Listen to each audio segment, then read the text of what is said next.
Professor Emeritus at Harvard Law School, Alan Dershowitz joins me. And by the way, to help you out, Professor Dershowitz, I messaged House Oversight Committee Chair James Comer to ask about you and your willingness to testify, and I got this response, quote, "The House Oversight Committee will speak with anyone who has information about the federal government's handling of the Epstein and Maxwell cases and their crimes," end quote. He also sent me a phone number to give to you if you want to testify. I won't give it over the air, but I'll be happy to. So it seems like I may have gotten you a date to come to Capitol Hill. I'm thrilled. I'm happy. They don't want me to testify because they have a narrative. Their narrative is that every single woman who came forward is a victim and a survivor. Total nonsense.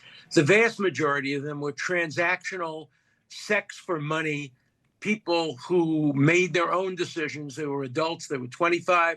They were 30. Some of them then went out and recruited other people for more money. Some of them never even met Jeffrey Epstein. There are some real victims, but they're very few, the very underage ones. But they don't want to hear the whole story.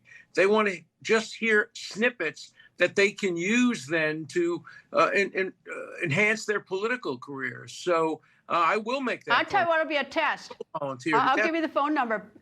I'll give you the phone number.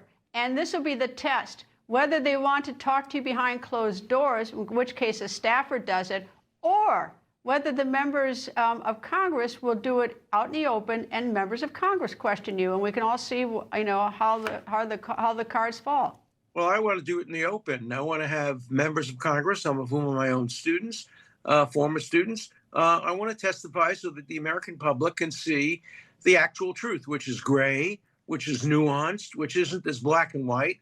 The McCarthyites in the House and in the Senate are prepared to set out a narrative in which everybody who had any connection with Epstein must have known everything he was doing.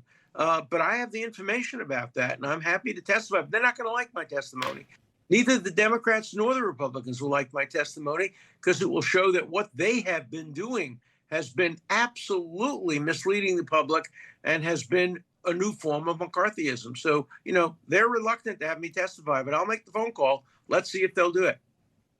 All right, and see if they do it on open. Okay, what do they want from Bill Gates? What are they talking to him about, do you think? Well, Bill Gates became friendly with Epstein after he was convicted, unlike some other people like me. I terminated my friendship with him once I knew that he had been guilty of any of these charges. Bill Gates apparently knew him and knew him quite well and was himself involved in some, I don't think anything with Epstein, but his sex life is not pure and simple while he was married.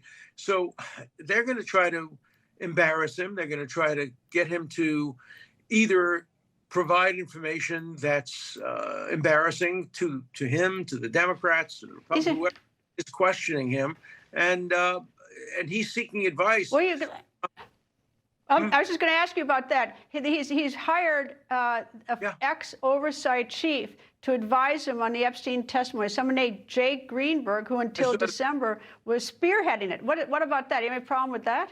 I do. If you're telling the truth, you don't have to remember things. You don't have to have somebody who's telling you what to say. Just go up there and testify truthfully. He's just a witness.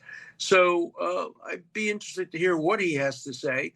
I know personally that Jeffrey Epstein bragged about his friendship with Gates, but he bragged about friendships with lots of prominent people. I have no reason to think that Gates did anything illegal.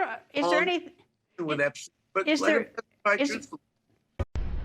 people think news just happens. It doesn't. It happens because there's someone there to capture the moment, to explain it and share it. That's my job.